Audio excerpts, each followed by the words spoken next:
Bhojpuri cinema के दबंग star Khesari Lal Yadav और अक्षरा सिंह का मोस्ट अवेटेड सॉन्ग पानी पानी अब रिलीज को तैयार है। जी हाँ दोस्तों, जिस गाने का इंतजार आप सबको बड़ी बेसब्री से था, अब वो गाना रिलीज होने जा रहा है और साथ ही आपको नजर आएगी भोजपुरी इंडस्ट्री की विस्फोटक जोड़ी खेसारी लाल यादव और अक्षरा सिंह के रूप में, जो कि 6 साल के बाद अब विस्फोट होने वाला है इन दोनों सुपर स्टार्स की जोड़ी का। तो दोस्तों, अगर आप भी हैं खेसारी लाल यादव और अक्षरा सिंह के फैन, तो हो जाइए तैयार एक और जबरदस्त वीडियो के लिए, क्योंकि आज हम बताने वाले हैं सबसे धमाकेदार सॉन्ग पानी पानी के बारे में पूरी डिटेल और साथ ही इसके रिलीज डेट के बारे में। तो वीडियो को पूरा देखिएगा।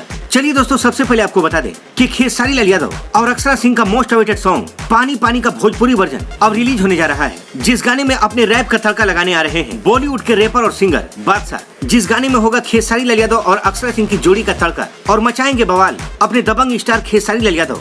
और गाना होने वाला है काफी जबरदस्त, क्योंकि आ रहे हैं बॉलीवुड के रैपर बादशाह। दोस्तों, आपको बता दें कि इस गाने को गाया है खेसारी लाल यादव और अक्षरा सिंह ने, और जिसमें रैप करते दिखाई देंगे बादशाह। बहुत दिनों के बाद, तकरीबन 6 साल के बाद ये जोड़ी एक साथ पर्दे पर नजर आने वाली है, और यही वजह है कि इस गाने के लिए लोग काफी बेचैन हैं और ये गाना पूरा आग लगाने वाला है, क्योंकि सारेगामा हम भोजपुरी पर जब खेसारी लाल यादव का गाना आया है, ब्लॉकबस्टर साबित हुआ है। आपको बता दें कि खेसारी लाल यादव और अक्षरा सिंह का धमाकेदार सॉन्ग पानी पानी का टीजर 6 दिसंबर को सारेगामा हम भोजपुरी के ऑफिशियल यूट्यूब चैनल पर रिलीज होने वाला है। और देखते रहिए फिल्मी धमाका एक और धमाकेदार वीडियो के लिए।